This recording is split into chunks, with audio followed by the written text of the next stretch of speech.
पिछले एपिसोड में हमने देखा था कि तांजिरो फाइनल टेस्ट को पास कर लेता है और यहाँ उसका सामना एक बड़े से डीमन से होता है और ये वही डीमन है जिसने साबितो, माकोमो और ना जाने कितने स्टूडेंट्स को मार चुका है। ये सब जानकर तांजिरो बहुत ही गुस्सा हो जाता है। बहुत ही फोकस से वो उस पर हमला करता है और वाटर ब्रीथिंग टेक्निक से उसे हरा देता है। उसके बाद उस डीमन को अपना पास्ट याद आने लगता है। वो एक नॉर्मल डीमन होता है और इंसानों को खा रहा होता है। तभी वहाँ साकुंजी आ जाते हैं और उसे पकड़ने की कोशिश करते हैं। वो डीमन घायल होकर वहाँ से भागने की कोशिश करता है। फिर साकुंजी उसका पीछा करते हैं। वो डीमन एक जगह पर रुकता है और अपने आसपास साकुंजी को ढूंढने लग जाता है, पर साकुंजी उसके पीछे से अचानक से आ जाते हैं और वाटर ब्रीथिंग को इस्तेमाल करके उसे हरा देते हैं और उसे उस जंगल में कैद कर देते हैं। इसीलिए वो साकुंजी के स्टूडेंट्स को मार रहा होता है। अब जब प्रेजेंट में तांजिरो उसे मारने आता है तो उसे तांजिरो में साकुंजी का चेहरा दिखाई देता है।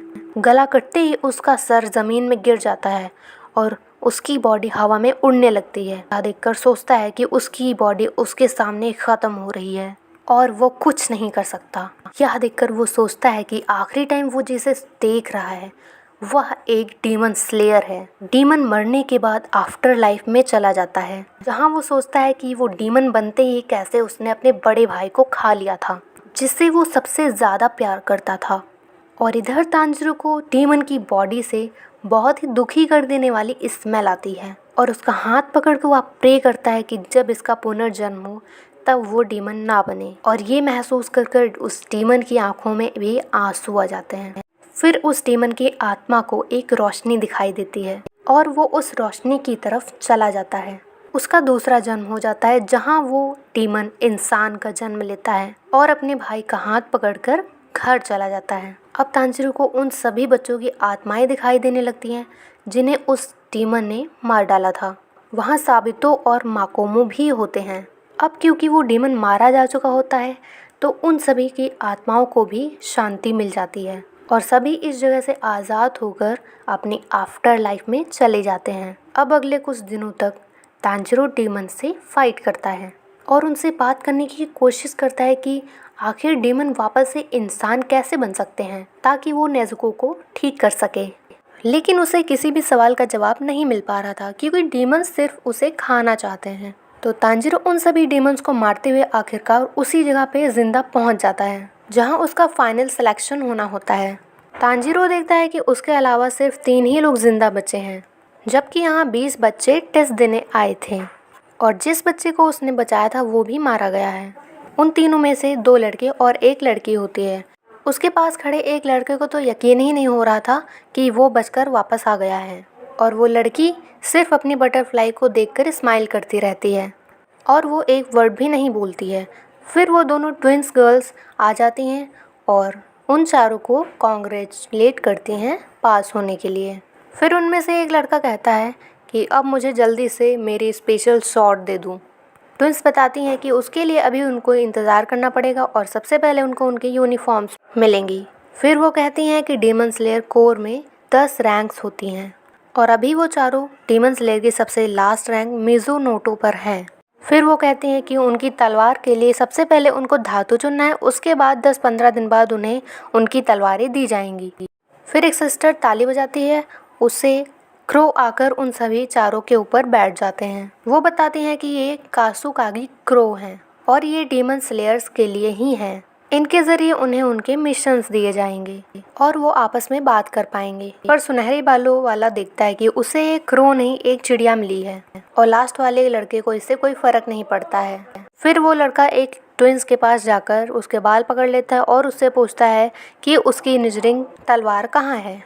फिर तांजिरो वहाँ आ जाता है और उस लड़के का हाथ पकड़ के कहता है कि इसे छोड़ दो वरना मैं तुम्हारा हाथ तोड़ दूंगा। फिर वो लड़का और भड़क जाता है और तांजिरो को चैलेंज करता है, पर तांजिरो के उसके थोड़ी तेज हाथ पकड़ने से उसके हाथ में दर्द हो जाता है और वो ट्विन सिस्टर के बाल छोड़ देता है। फिर नेक्स्ट सीन आता है और हम देखते हैं कि वो चारों अपनी अपनी तलवारों के लिए धातु चुनने के लिए जाते हैं। फिर सारी धातु एक जैसी दिख रही थी जिससे किसी को कुछ समझ नहीं आता। सुनहरे बालों वाला लड़का देखता है कि वो वैसे भी कुछ दिनों में नहीं बचेगा तो इसका कोई मतलब ही नहीं है। तांजिरो को भी नहीं पता होता है कि वो क्या करे, लेकिन उसे कुछ स्मेल आती है फिर, और वो धातुओं के पास बढ़कर उनमें से एक को चुन लेता है। फिर हम देखते हैं कि एक आदमी बैठा हुआ होता है। फिर उसका क्रू उसे आकर बताता है कि फाइनल टेस्ट में इस बार 5 लोग जिंदा बचे हैं। फिर वो आदमी खुश होकर सोचता है कि ये सभी किस तरह के डीमन स्लेयर्स बनेंगे। इसके बाद हम देखते हैं कि तांजिरो साकुंजी के घर वापस जा रहा था, लेकिन टेस्ट की वजह से वो काफ़ी थक चुका था। पर कुछ ही देर में वो वापस खड़ा होकर फिर से चलना शुरू कर देता है। रात होते होते जैसे तैसे वो साकुंजी के घर आ जाता है। फिर उसे उस घर का दरवाज़ा टूटा हुआ दिखाई देता है और वहाँ से नेज़ुको बाहर निकल कर आती है।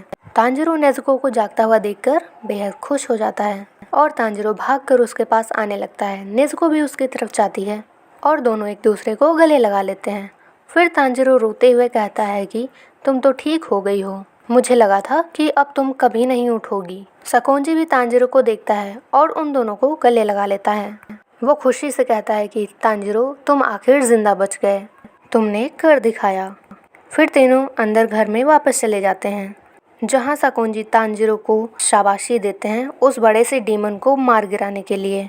फिर वो तांजिरो को अलग अलग टाइप के डीमंस के बारे में बताते हैं, जिनमें से कुछ डीमन तो ब्लड डीमन स्पेल को अपनाकर सुपर नेचुरल पावर्स हासिल कर लेते हैं। फिर तांजिरो पूछता है कि क्या नेज़ुको भी इसी तरह की कोई डीमन है जो सोती रहती है, पर साकुंजी को नहीं लगता कि नेज़ुको ब्लड स्पेल वाली डीमन है। उसको लगता है कि नेज़ुको इंसानों को खाने के बदले लंबे समय तक सोती रहती है ताकि वो खुद को रिकवर कर सके।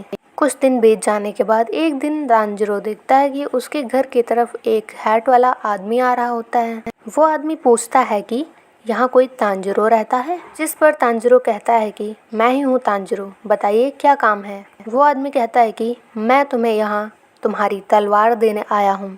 तांजिरो उसे घर के अंदर बुलाता है, पर वो आदमी उसे पूरी तरह से इग्नोर करके तलवार के बारे में बातें करता रहता है। वो बताता है कि ये बहुत स्पेशल नेचरिंग तलवार है, इसे मैंने खुद बनाया है और ये स्कारलेट क्रिम्सन सैंड और स्कारलेट क्रिजन ओर की धातु से बनी है। इसका मटेरियल ऐसे पहाड़ों से बना है जो दिन भर धूप में रहते हैं। वो आदमी फिर तांजिरो को देखता है और तांजिरो उसका चेहरा देखकर शॉक हो जाता है, क्योंकि उसने एक मास्क पहना हुआ था।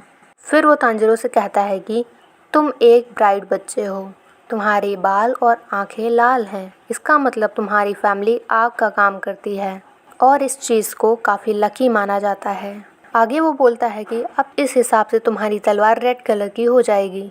नेज़ुको और साकुंजी उन दोनों के बीच हो रही बातों को सुने जा रहे थे। ये सब बातें साकुंजी सुनते हुए सोचता है कि ये आदमी हागा नेज़ुका अभी भी किसी की आगे नहीं सुनता और बस तलवार की बातें ही करता रहता है। उसके बाद वो आदमी और तांजिरो दोनों साकुंजी के घर के अंदर आ जाते हैं, जहाँ तांजिरो को उसकी निचरिंग स्वॉर्ड दी जाती है। वो तांजिरो को बताते हैं कि इसे कलर चेंजिंग स्वॉर्ड भी कहा जाता है, क्योंकि ये इस्तेमाल करने वाले के हिसाब से कलर बदलती है। तांजिरो तलवार को निकालता है और देखता है कि वो लाल होने की जगह काली हो गई है और साकुंजी और वो आदमी ये देखकर शॉक हो जाते हैं। फिर तांजिरो उन दोनों से पूछता है कि क्या मेरी तलवार का काला हो जाना अनलकी है। फिर साकुंजी कहते हैं कि ऐसा नहीं है, इस कलर की तलवार बहुत कम देखी जाती है। फिर तलवार वाले आदमी को तलवार का कलर देखकर गुस्सा आने लगता है। वो कहता है कि मुझे यकीन था ये तलवार लाल ही बनेगी। ये कहते कहते वो तांजिरो का गला पकड़ लेता है और तांजिरो सोचता है कि ये आदमी तो बिल्कुल बच्चों जैसा है। फिर हम देखते हैं कि तभी वहाँ पे तांजिरो का कासुकागी क्रो आ जाता है और वो बताता है कि वो तांजिरो के लिए उसका पहला मिशन लेकर आया है। तांजिरो ये देखकर शॉक हो जाता है कि वो कौवा उससे बात कर सकता है। फिर वो कौवा बताता है कि उत्तर पश्चिम दिशा में एक गांव है जहां डीमन वहां की जवान लड़कियों को किडनैप कर रहा है और रोज कम से कम एक लड़की तो गायब हो ही रही है। तुम्हारा मिशन है कि उस डीमन को मार गिराओ, और कहता है कि तुम अच्छे से तैयार हो जाओ क्योंकि ये तुम्हारा डीमन स्लेयर बनने के बाद पहला मिशन है। फिर तांजिरो अपनी तलवार टाइट पकड़कर कहता है कि समय आ गया है, और इसी के साथ ये एपिसोड खत्म होता है।